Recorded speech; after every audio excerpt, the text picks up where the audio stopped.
there is an intelligence that existed before we do. But you can't be told of that intelligence. You have to experience it to understand it. It's like I can't tell you of the taste of a fruit and have you understand it. You can repeat what I tell you, but you'll never really know it.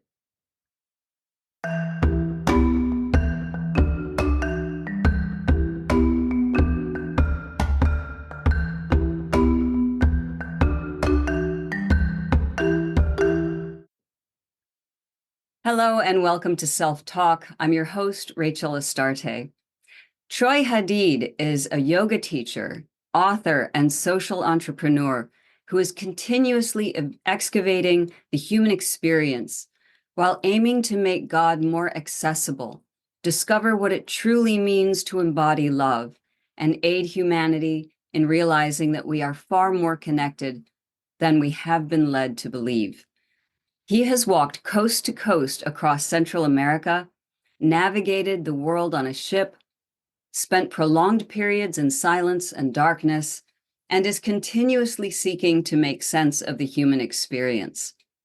Troy is also the author of My Name is Love, We're Not All That Different, a book about universal love and how we can get out of our own way so that it can come through us. Welcome, Troy. Yeah, thank you so much, Rachel. It's an honor to be here. Thanks for having me, and giving people like me a voice, an opportunity to share. Yeah, and you're in Trinidad now, yeah? Yeah, I'm in Trinidad, like I was mentioning to you a few minutes ago. Life happens. So right now, I'm sitting on the floor of a tire shop for this Whatever call. it takes. Yeah, whatever it takes. Life does its thing, and sometimes we have to push back, sometimes we have to surrender, sometimes we go with the flow. So I'm going with the flow. Beautiful. Yeah.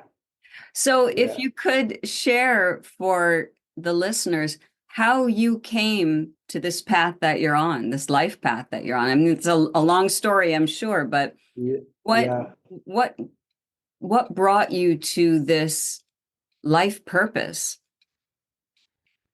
Yeah, such a loaded question. I'm famous for those. Yeah. I don't know. I believe everything, really. Everything from the day of born, which has conditioned me or nurtured me along a certain path, guides us to where we are. But to answer your questions in more real terms, when I was really young, Rachel, I had a lot of questions, lots of questions. And I think due to the influence of certain inputs in my life, one being a relationship with this man that a lot of people might know as Jesus, and the influence of this individual who now has a movie taking North America by storm, Bob Marley. I think through the influence of those two individuals when I was really young, I think it planted within me these seeds of almost like a responsibility to make the world a better place and to look for truth and understanding and what it really meant to embody love. And those are seeds that were planted in me at a really young age. So I think from that really young age, you commit to these things throughout our life, and life brings you these experiences and these opportunities upon which you can further your desire and create a life that ways in which you want to be of service, Mm-hmm. So I think those are things very early that led me along the path that I am now.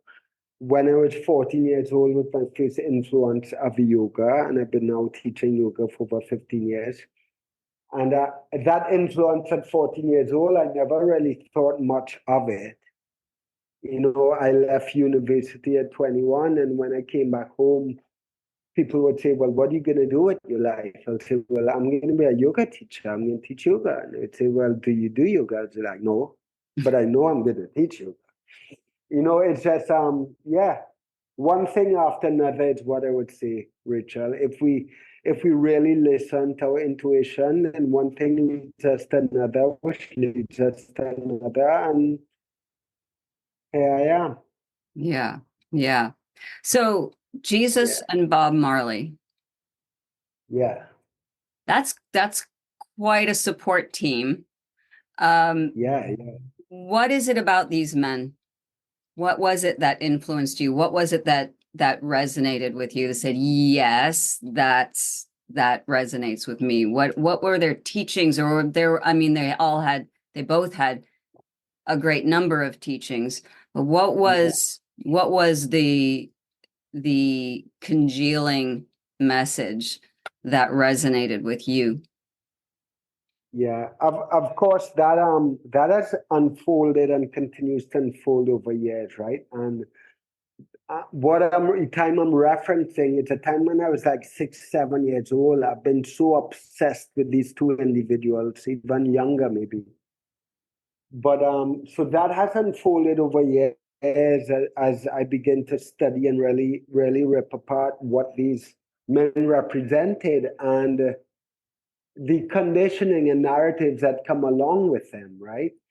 But to answer your question, I would have to say that it is, in a nutshell, love, but it's also a love that is revolutionary, a love that is courageous, and a love that is willing to put this individual self aside to serve something greater. And that's what I see in these two men, in both of them. Yeah.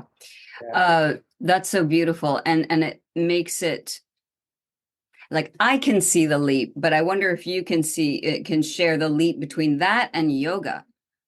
Yeah. Oh, 100, and I think I'm so glad you asked that question, Rachel, because I think the concept of yoga, and not just in the West, even as a Western man of light skin who's been to India several times, I will also say that I do believe the depth of yoga philosophy and practice and the foundation of it's being lost.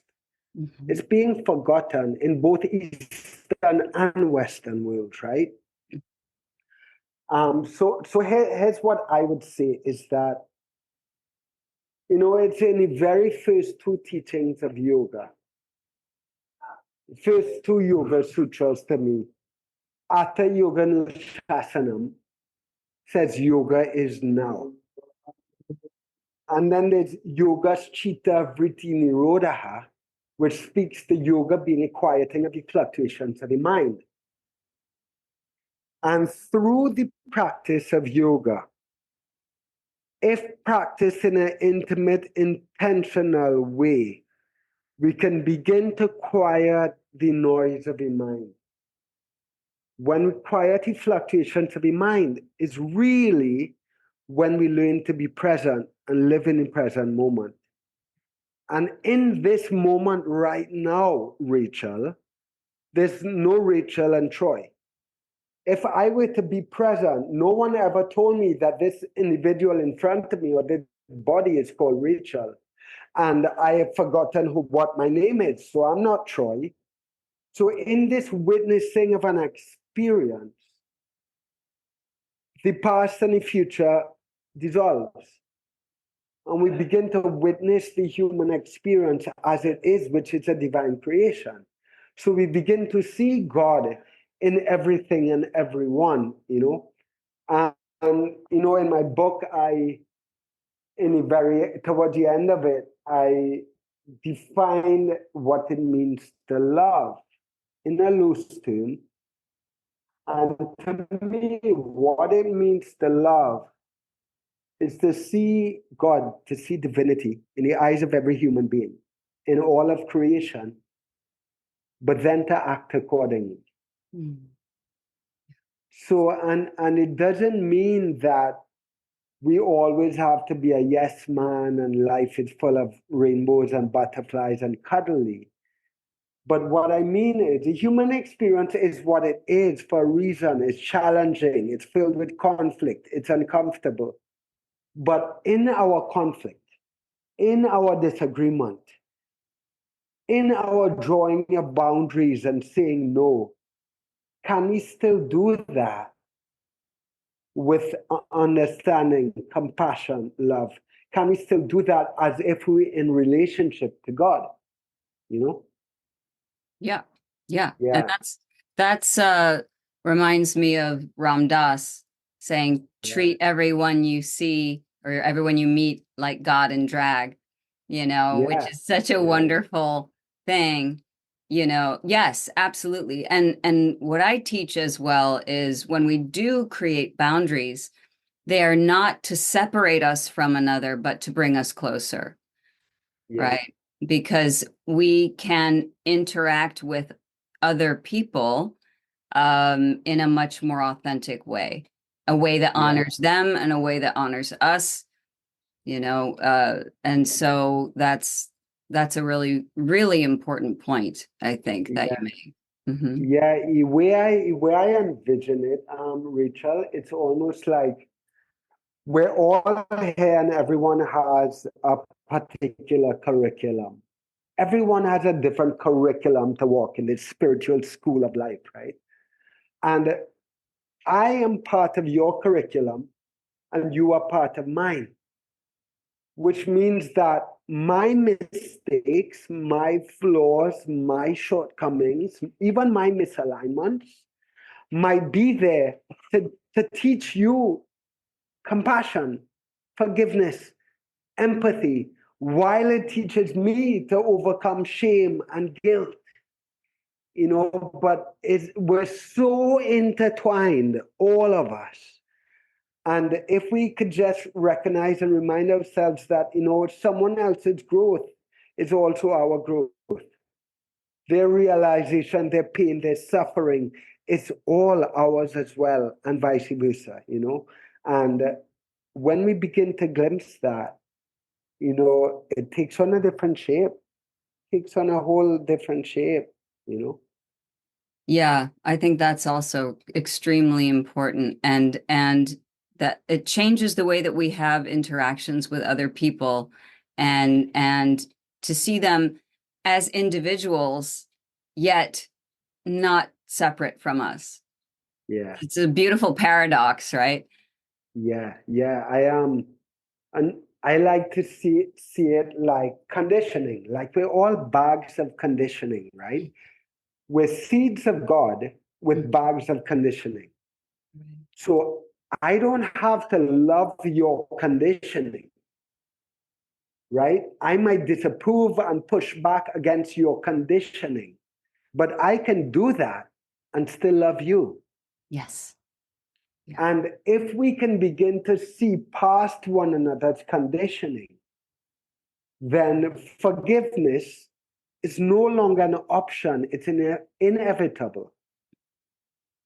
Healing may have to happen, and we may have to do work. It may not happen today, but forgiveness is inevitable as long as we're able to recognize that someone is not their conditioning. You know? Yeah. Yeah, Yeah. I work with people all the time about this. Well, that person hurt me, and if I forgive them, then they might feel like what they did is okay. And it really comes back to what you were saying earlier about, this is part of your teaching too. This is part of your lesson that you're learning too. There's the Buddhist saying that, if someone makes you angry, thank them, for showing you what Yeah. you need to work on. Yeah. Yeah. And furthermore, we love to say all these things, Rachel, like I am not my body, I am not my mind, and all this kind of stuff. Well, if I am not my physical body and I understand that, you can't actually do anything to me. Nothing is personal. I just happen to be in your path. and you're doing the best you can, and I might get hurt and I might be a casualty to your journey, but it's so important for us to recognize that it's not personal.